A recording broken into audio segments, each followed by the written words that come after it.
ఎందుకు ఈ మాట అంటున్నానంటే 2019వ సంవత్సరంలో మళ్ళీ తెలుగుదేశం పార్టీ అధికారంలోకి వస్తే మనకి బాధలు ఉంటాయా? ఈరోజు మళ్ళీ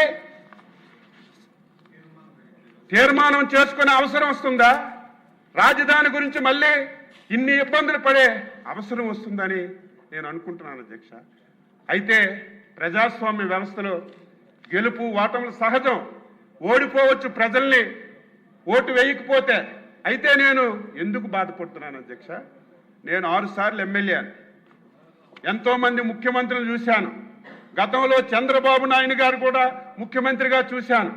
కానీ 2014-19 ఆంధ్రప్రదేశ్ రాష్ట్రానికి ఒక స్వర్ణయుగం అధ్యక్ష. మీరు కూడా ఉన్నారు, లోకేష్ బాబు గారు పంచాయతీరాజ్ మినిస్టర్గా కూడా ఉన్నారు. ఈ 5 సంవత్సరాలు ఈ రాష్ట్రంలో జరిగినటువంటి అభివృద్ధి కానీ, ఈ రాష్ట్రంలో మనం అందించినటువంటి సంక్షేమం కానీ ఆంధ్రప్రదేశ్ చరిత్రలో ఎప్పుడూ చేయలేదు అధ్యక్ష.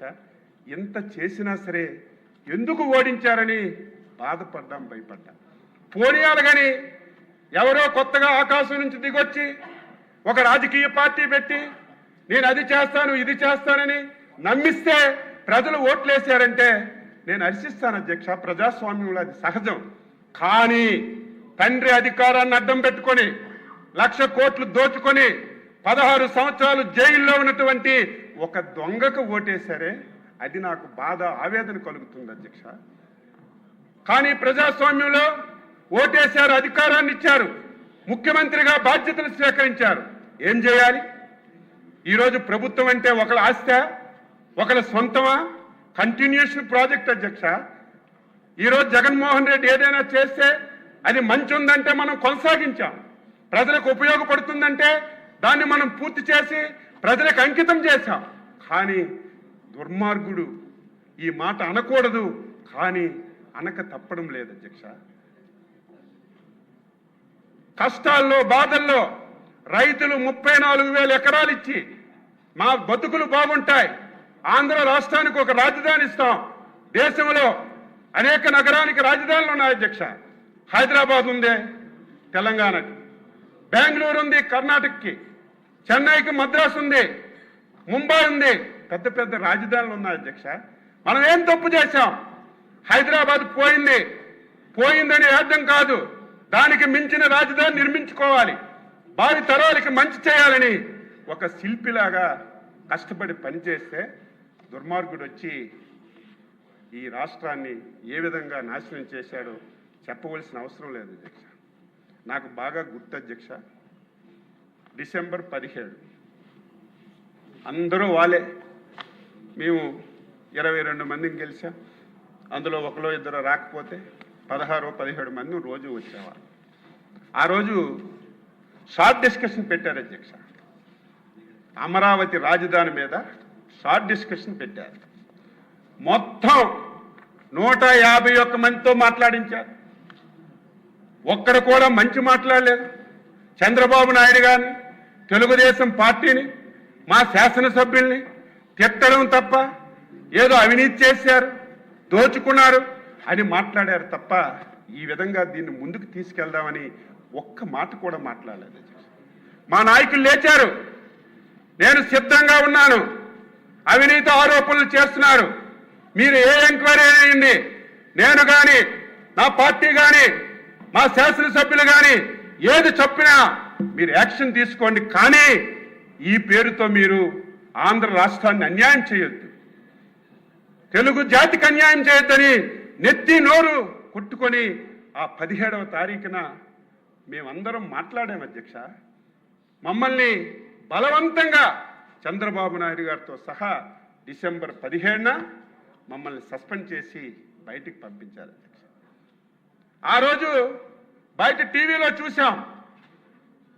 ఆ రోజు ముఖ్యమంత్రి గారి ప్రసంగం మొత్తం ఆయన కూడా ఉదయం నుంచి జరిగింది ఏదైతే ఉందో అదే మాట్లాడాడు.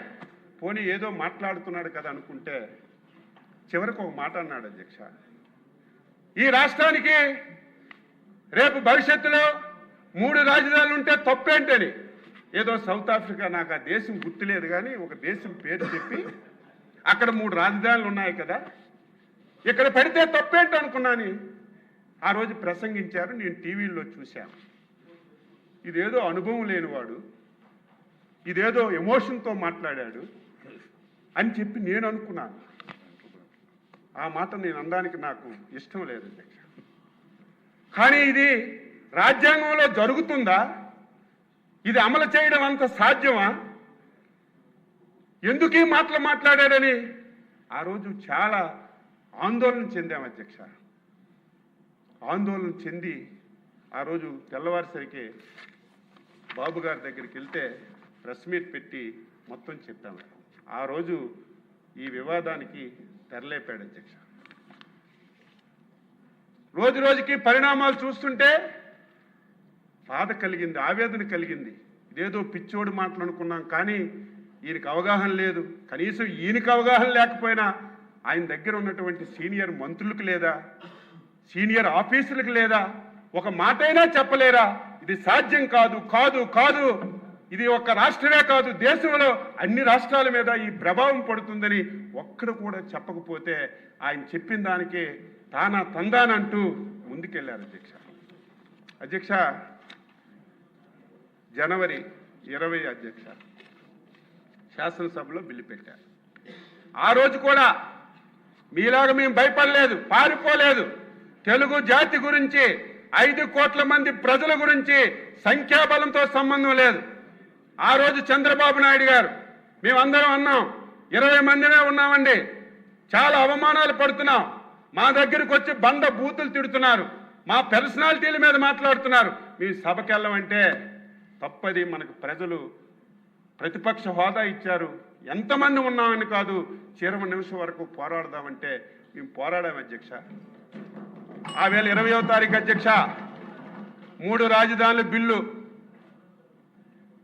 అదేవిధంగా డీలిమిటేషన్ ఏదైతే జరిగిందో దాన్ని చట్టాన్ని రద్దు చేసి మొత్తం విషయాలుగా ఈ రాష్ట్రాన్ని బాగు చేద్దామని ఒక బిల్లు తెచ్చారు అధ్యక్ష. మేము అపోజిషన్లో ఉండి మేము వ్యతిరేకించి, బాబు గారు అయితే చాలా గట్టిగా మాట్లాడారు.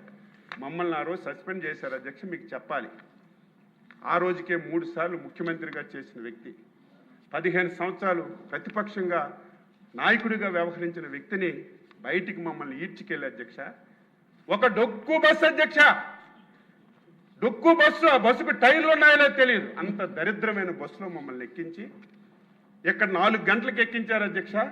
రాత్రి 11 గంటల వరకు ఎక్కడ తిప్పారో లేదు, ఎటువైపు వెళ్తున్నామో తెలియదు. మొత్తం అడవుల్లో మొత్తం ఒళ్ళంతా ఫుల్ అయిపోయి అధ్యక్ష, రోడ్లు లేవు, అటు ఇటు తిరిగి రాత్రి 11 గంటలకి మాకు మళ్ళీ అక్కడ దించారు అధ్యక్ష. ఇది చాలా దారుణమైనటువంటి సంఘటన. ఇక్కడ అయింది అధ్యక్ష, మా పోరాటం చేసాం. ఆ రోజు నుంచి రైతులు పోరాటం చేశారు, దాని జోలికి పోవక్కర్లేదు అధ్యక్ష. అధ్యక్ష, ఆ రోజు చట్టం అమలు కావాలంటే శాసన మండలి కీలకం అధ్యక్ష. నాకు తెలిసి సంఖ్యాదళంలోకి నేను వెళ్ళగానే 58 మంది ఎమ్మెల్సీలు ఉంటే వాళ్ళు 8 మందే ఉన్నారు అధ్యక్ష. మిగతా వాళ్ళందరూ తెలుగుదేశం, మిగతా పార్టీలు ఉన్నాయి. 21 ప్రజాస్వామ్యానికి ఒక చీకటి రోజు అధ్యక్ష. అది నాకు తెలిసి ఎప్పుడు ఏ రాష్ట్రంలో ఇటువంటి పరిణామాలు జరగలేదు. శాసన మండలిలో ఇక్కడ ఉన్నటువంటి బిల్లు అధ్యక్ష పాస్ చేయడానికి అధికారం లేదు, 8 మంది సభ్యులతో బిల్లు పాస్ అవ్వదు అధ్యక్ష, అందరికీ తెలుసు. కానీ ఎలాగైనా బిల్లు పాస్ చేసి ఈ రాష్ట్రాన్ని విడదీయాలని, మొత్తం తెలుగు జాతిని విచ్ఛిన్నం చేయాలని ప్రయత్నం అధ్యక్ష. ఆ రోజు పెద్దలు షరీఫ్ గారు చైర్మన్గా ఉన్నారు. రంజాన్ మాసం అధ్యక్ష, రంజాన్ మాసంలో ఉదయం ఒకసారి, సాయంత్రం ఒకసారి ప్రేయర్ చేస్తారు, 5 సార్లు. మేము ఆ రోజు చూస్తే ఆయన 10-15 సార్లు ప్రేయర్ చేశారు. అంత టెన్షన్ పెట్టారు. ఈరోజు శాసన మండలి ఉంది, మీరు మాకు టీంలు వేశారు, ఒక బ్యాచ్ ఎక్కడుంటే ఒక బ్యాచ్ అక్కడని. ఆ రోజు అధ్యక్ష శాసన మండలిలో మొత్తం మంత్రులందరూ అక్కడికి వచ్చేశారు, శాసనసభ్యులందరూ గ్యాలరీలో మొత్తం వచ్చేశారు. మొత్తం శాసన మండలిలో లైట్లన్నీ ఆపేశారు. మేమందరం బాబు గారు ఛాంబర్లో కూర్చున్నాం. పోనీ శాసన మండలిలో లైట్లు ఆపేశారు, తర్వాత మా ఛాంబర్లో లైట్లు ఆపేశారు, టీవీ ప్రచారాలు ఆపేశారు. అసలు ఏం జరుగుతుందో మాకు సమాచారం లేదు. సార్ అన్నారు, ఒకసారి వెళ్ళి మనము గ్యాలరీకి వెళ్దామంటే గ్యాలరీకి వెళ్ళాను అధ్యక్ష. నరక యాతన అధ్యక్ష. ఆయన ఓపిక నేను జోహార్ అధ్యక్ష. మనస్ఫూర్తిగా ఆయన అంత ఓపిక ఎవరికీ రాదు. ఆయన వేళ ఈ చెవిట్లో ఆ చెవిట్లో అనరాని మాటలు, ఆ మాటలు వింటే నాలాంటి వాడిని అయితే గన్నుంటే కాల్చేయాలి. ఎందుకు ఈ బతుకు ఇంత దారుణమా? ఈ తిట్లు కాయడానికే మనం రాజకీయాల్లో ఉన్నాం. అంత దారుణంగా మాట్లాడారు. అయినా సరే ఎక్కడ కూడా వెనకలేదు. ఇది మన డ్యూటీ, మన బాధ్యత ఇది అని ఎక్కడ కూడా వెనక్కుండా ఆయన రోజు ఉన్నారు అధ్యక్ష. కానీ అల్లా దయ వల్ల ఆ రోజు ఉన్నటువంటి చైర్మన్ మీద బయట వాళ్ళకి ఏం పని అధ్యక్ష? ఒకసారి చైర్మన్ ఛాంబర్లో ఏం జరుగుతుందో చూసి రమ్మంటే నేను వెళ్ళాను అధ్యక్ష. వెళ్ళేసరికి విజయసాయిరెడ్డి, టీటీడీ చైర్మన్గా ఉన్నటువంటి వైవి సుబ్బారెడ్డి, సకల శాఖల మంత్రిగా వ్యవహరిస్తున్నటువంటి సజ్జల రామకృష్ణారెడ్డి మొత్తం ఆయనకు చుట్టుముట్టి ఎంత ప్రెజర్ అంటే భగవంతుడు ఆయన వైపు ఉన్నాడు కాబట్టి బతికాడు. నాలాంటి వాడు ఇంకోడైతే టెన్షన్కే బాధపడిపోతే అంత టెన్షన్ పెట్టారు అధ్యక్ష. టెన్షన్ పెట్టడమే కాదు, ఈరోజు అపోజిషన్ లీడర్గా ఉన్నారు మండలిలో. ఆయన పెద్ద మనిషి, అందరం పెద్ద మనిషి అంటాం.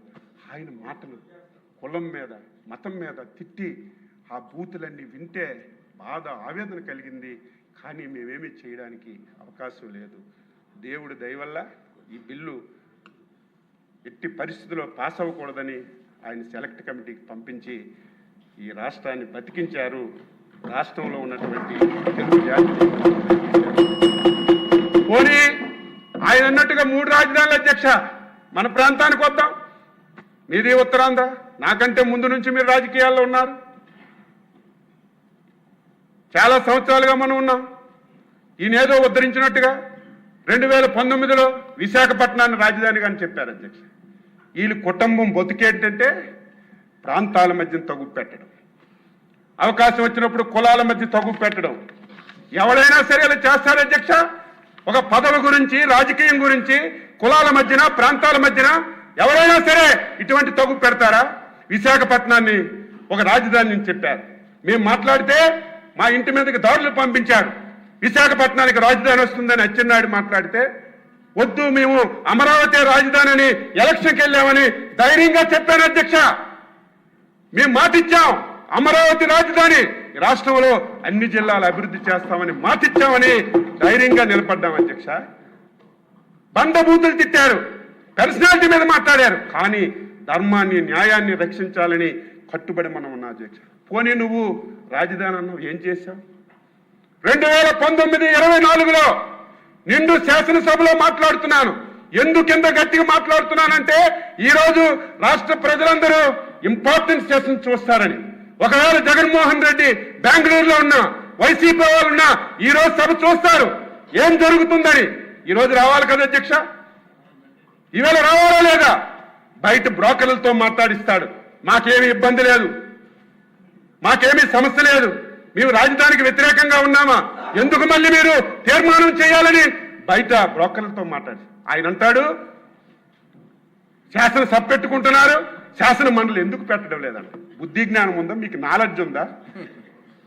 తీర్మానం అంటే శాసనసభలో చేస్తారు, శాసన మండలిలో చేయరు. కానీ శాసన మండలి ఎందుకు పెట్టమంటున్నారు? ఇక్కడ పాస్ అయ్యి మళ్ళీ అక్కడ పాస్ అవ్వకుండా దీన్ని కూడా అడ్డు పెట్టాలి. ఇంత దుర్మార్గుల్ని ప్రజలారా మీరు ఆలోచించాలి కదా. ఇటువంటి విధాల రాజకీయాల్లో ఉండాలా? ఇటువంటి రాజకీయ పార్టీ అవసరం ఈ రాష్ట్రానికని ఇంకా ప్రజలు తెలుసుకోకపోతే ఏం చేస్తాం? ఎందుకు ఈ మాట్లాడుతున్నాను? 5 సంవత్సరాల్లో ఏమీ చేయలేదు అధ్యక్ష. 18 మాసాలు అయింది అధ్యక్ష మనం వచ్చాం.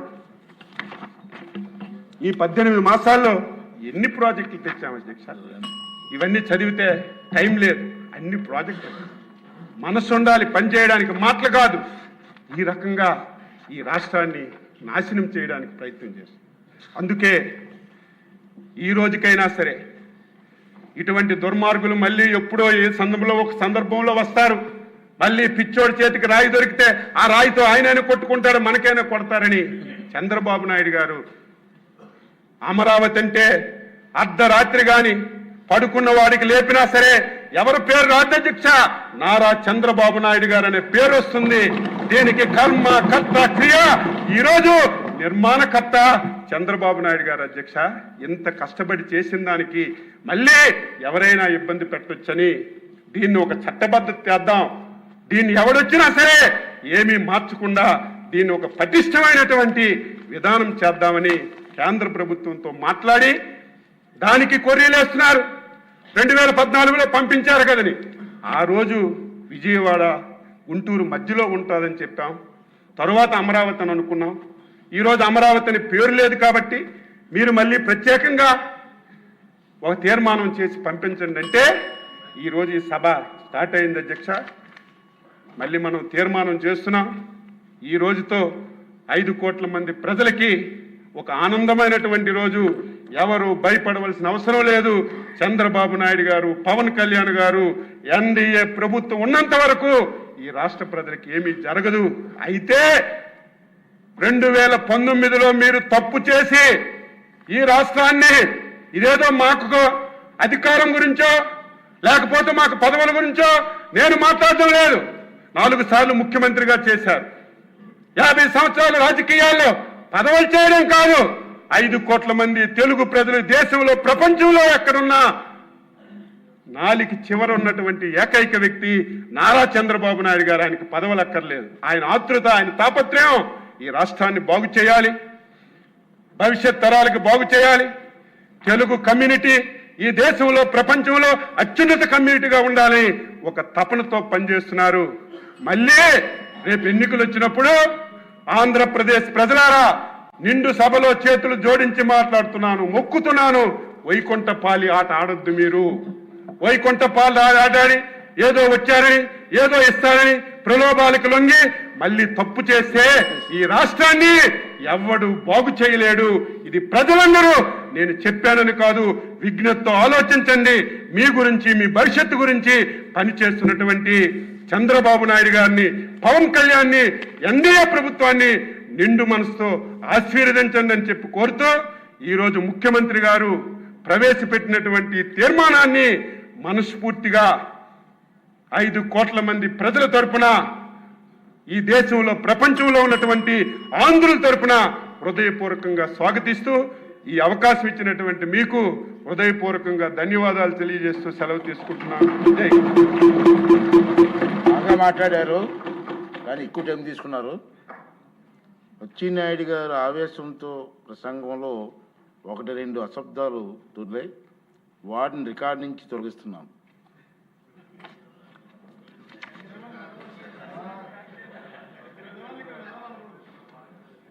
నెక్స్ట్ మనోహర్ గారు. సభ కదా. ధన్యవాదాలు అధ్యక్ష. ఈరోజు మనందరం కూడా